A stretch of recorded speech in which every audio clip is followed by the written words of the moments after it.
Fala, guys nobre! Eu sou o professor Paulo Valim e em segundos começará a sua aula de Química. Para ficar por dentro de todo o conteúdo publicado em nosso canal, basta se inscrever e ativar as notificações. Você também pode acessar o nosso site para conteúdos exclusivos, exercícios, monitoria, material didático e muito mais. Então, já deixa o seu like e bora reagir!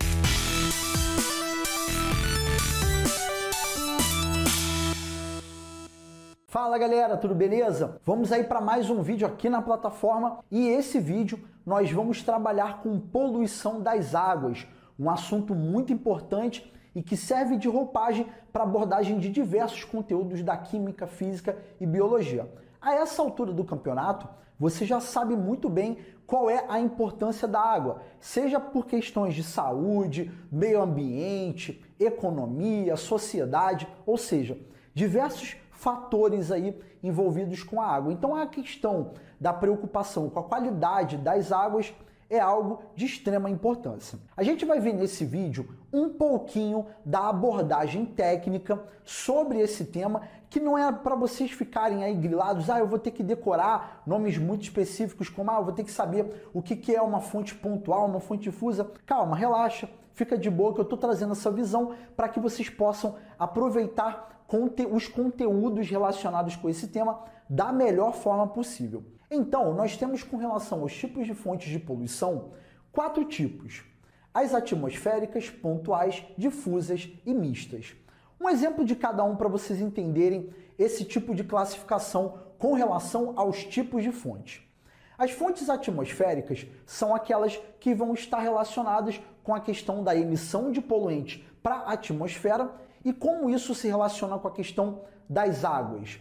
Nós temos o caso clássico de uma indústria emitindo óxidos de enxofre para a atmosfera que vão estar relacionados com a temática da chuva ácida. E a chuva ácida ela pode interferir, por exemplo, no pH da água de um determinado lago e isso pode acarretar a mortalidade de peixes. Agora, com relação às fontes pontuais, como o próprio nome já diz, isso está relacionado com pontos específicos. Um exemplo clássico é a estação de tratamento de esgoto. O local em que o esgoto é jogado é justamente uma fonte de poluição, o quê? Pontual. Você sabe onde é e automaticamente o controle desse poluente vai ser mais fácil, porque você sabe onde é, você sabe o que está sendo jogado. E com relação às fontes difusas, é meio que o contrário das fontes pontuais. Ou seja, existe uma certa aleatoriedade onde está acontecendo a emissão dessa poluição. Eu vou dar um exemplo clássico para vocês, vamos supor que eu tenho um caminhão transportando, sei lá, um determinado produto químico. Aí existe um acidente e aí aquele produto químico é jogado no meio ambiente, aí aquilo ali vai acabar desembocando em um determinado rio. Então percebam que existe uma certa aleatoriedade e automaticamente a gente tem a classificação de fonte difusa na emissão desses poluentes. E mistas, como o próprio nome já diz, cara, tem um pouquinho de cada coisa aqui. Agora, o que eu queria chamar a atenção de vocês cara, o que isso tem a ver com os conteúdos que a gente estuda? Cara, eu posso pensar, por exemplo, no caso da química, que é o que eu dou aula, cara, vamos supor que você tem um acidente envolvendo um caminhão com um determinado produto, um ácido sulfúrico da vida. Cara, você vai ter uma necessidade de saber qual é o tipo de produto que você pode jogar nesse ácido sulfúrico visando neutralizar. Cara, aí você vai lá, realiza cálculos estequiométricos, tá vendo? Os vestibulares podem cobrar sim, inclusive já caiu isso em outros tipos de vestibulares. Você pode ter, por exemplo, a química abordando a questão de chuva ácida, falando de pH, alguma coisa do gênero. Então, essas matérias estão relacionadas com esses tipos de fontes de poluição. Agora, com relação aos poluentes, a gente tem a poluição dividida em poluição química, física e biológica.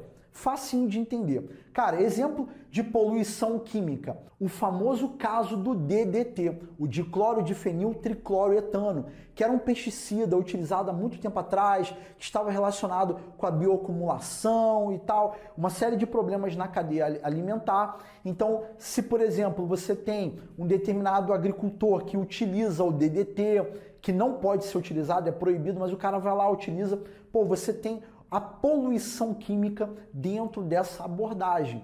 Agora, com relação à poluição física, a gente pode pensar, por exemplo, você tem uma determinada indústria, uma refinaria, uma usina termoelétrica, algo do gênero, que é utilizado água para o resfriamento. Aí, vamos supor que você tem água quente sendo jogada em um determinado rio. Pô, você vai ter uma alteração da temperatura da água dentro desse rio. Então, isso daí é um exemplo de poluição física. E aí a gente sabe que a gente pode ter abordagens de conteúdo como, por exemplo, caraca, a quantidade de oxigênio dissolvido. Aí a gente trabalha com a solubilidade de gases em água. Aí tem aquela leizinha que é, olha, o aumento da temperatura reduz a solubilidade de gases em água. Ou seja, abordagem do conteúdo de química e de física. Agora, com relação à poluição biológica, o caso do esgoto é clássico. Você vai ter bactérias ali e aquelas bactérias vão estar poluindo o meio ambiente. Agora, a gente tem uma caracterização das fontes de poluição. E aqui, quais são as fontes de poluição? Você tem o esgoto doméstico, depósitos de lixo, mineração, agricultura, indústrias, navegação, queima de combustíveis fósseis. E isso, cara, vai se conectar com vários outros conteúdos. Por exemplo, vou dar um exemplo para vocês. Cara, no tópico de mineração, olha só que parada doida. Você tem uma determinada barragem. Estamos aqui em Brumadinho. Eu não sei o que aconteceu, mas tá com cara de que alguma barragem aqui estourou. Essa barragem estoura e de repente você tem a emissão de um determinado metal tóxico que vai estar lá em água. Aí você tem que fazer cálculos de concentração para ver se aquela água está dentro de um limite, né, que é aceitável para determinado poluente ou não. Então entram os cálculos de concentração envolvidos com a temática de soluções. Você tem, por exemplo, na questão de depósitos de lixo, você pode ter aquelas questões mais interdisciplinares de química com biologia, falando alguma coisa relacionada com reciclagem, coisas que, por exemplo, o Enem adora abordar, né? Agora, a gente tem fatores que afetam o comportamento dos poluentes, uma vez que ele vai ter lá contato com a água. Por exemplo, a questão da diluição, tá vendo o assunto da química? Você tem a questão da hidrodinâmica, a presença de luz, gravidade relacionada com a física. Você tem a ação microbiológica relacionada, inclusive eu falei aqui nos poluentes de origem biológica. Você tem a questão da temperatura. Então existem todas essas vertentes relacionadas com o que a gente está trabalhando. Porém, eu selecionei para vocês algumas coisinhas bem legais para a gente discutir, que são os parâmetros indicadores da qualidade da água. Bom, galera, agora a gente vai começar a falar de alguns parâmetros indicadores da qualidade da água. São vários parâmetros, a gente vai falar de algum deles assim de uma forma mais rápida e outras eu vou explicar para vocês que eu acho aí que vale a pena. E esses parâmetros, eles estão presentes aí nas legislações ambientais, tá, galera? Então, esses parâmetros, eles se dividem em parâmetros químicos, físicos e biológicos. Os parâmetros físicos e biológicos são pouquinhos e a gente vai discutir primeiro, tá? Depois a gente fala dos químicos, que são vários. Então vamos lá. Com relação aos parâmetros físicos, nós temos 3, que são bem simples. O parâmetro de cor, o parâmetro de sabor e o parâmetro de odor. Com relação aos parâmetros biológicos, a gente vai ter somente um, que é a quantidade de coliformes fecais que está presente na água que você está analisando. Agora, com relação aos parâmetros químicos, aí segura que tem um monte. Você tem o parâmetro do pH, né, que você vai ter a ideia se a água está ácida, neutra, alcalina, e aí você vê se está muito ácida, muito alcalina. O outro parâmetro é o oxigênio dissolvido, né, que consiste basicamente na quantidade de oxigênio que vai estar presente na água. E aí com isso você pode ter uma ideia, por exemplo, da presença de vegetais fotossintéticos, presença de matéria orgânica, né? Então a gente sabe que o oxigênio dissolvido na água ele é importante para os organismos anaeróbicos, né? Outro parâmetro utilizado é a DBO, né, que é a demanda bioquímica de oxigênio, que inclusive já caiu em uma versão do Enem, que foi o Enem 2010, essa que vocês estão vendo aí na tela, tá? O enunciado rapidinho ali, quem por acaso quiser depois dar uma olhada na questão, depois dá um pause no vídeo e dá uma olhada nessa questão. Mas enfim, a DBO, né, que é a demanda bioquímica de oxigênio, nada mais é do que a quantidade de oxigênio que é necessária para você conseguir oxidar a matéria orgânica que é biodegradável e que está presente na água, tá? E aí a gente tem que tomar cuidado para não confundir com outro parâmetro que é meio que parecido, né? Que é a DQO, que é a demanda química de oxigênio. A demanda bioquímica, a gente está pensando na matéria orgânica biodegradável. A demanda química, você pega tudo que é oxidável a nível de matéria orgânica e inorgânica, tá? E aí você tem outro parâmetro, né, que é com relação aos compostos nitrogenados e com relação ao tipo de composto nitrogenado que você tem na água, você consegue ter uma ideia de como está o estágio de poluição da água que você está analisando. Só um exemplo, se você tiver uma grande quantidade de amoníaco, você sabe que está no estágio inicial, né? Que é a forma mais tóxica. Se você tiver, por exemplo, o nitrogênio sob forma de nitrito, está no estágio intermediário.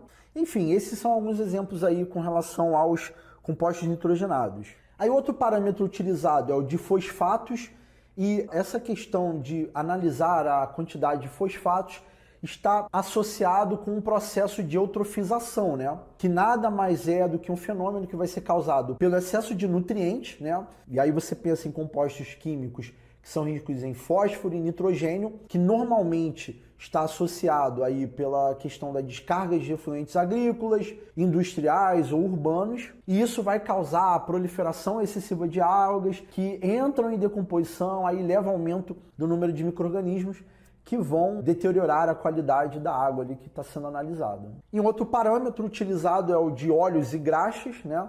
A gente sabe que existe uma preocupação com relação ao descarte, né, de resíduos que contêm óleos e graxas, porque você acaba formando tipo um filme sobre a superfície de água e isso automaticamente vai acabar causando diversos problemas ambientais. Bom, outro parâmetro utilizado são de detergentes, vocês vão ver em outro vídeo falando um pouco mais sobre isso. Vocês estão vendo agora uma imagem de um problema que teve em 2003, lá em Pirapora, São Paulo, onde esse município acabou sendo atingido por conta de uma espuma que estava lá poluindo o rio Tietê, né, por conta de detergente. Então a quantidade de espuma foi tão grande, mas tão grande, que teve acabando tendo uma invasão de espuma lá na cidade, né?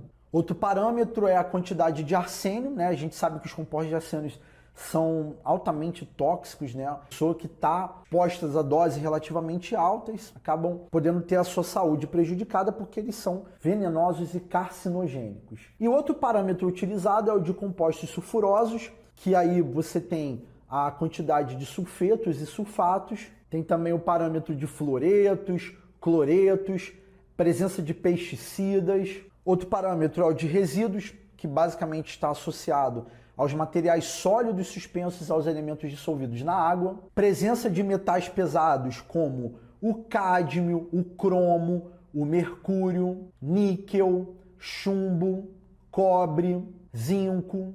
Então esses são os parâmetros que eu selecionei aí para a gente poder discutir nessa aula. Então agora a gente vai falar o que esses poluentes fazem aí nos meios aquáticos, quais são os seus efeitos. Algum deles que vale discutir é o de eutrofização, que eu já comentei aí com vocês.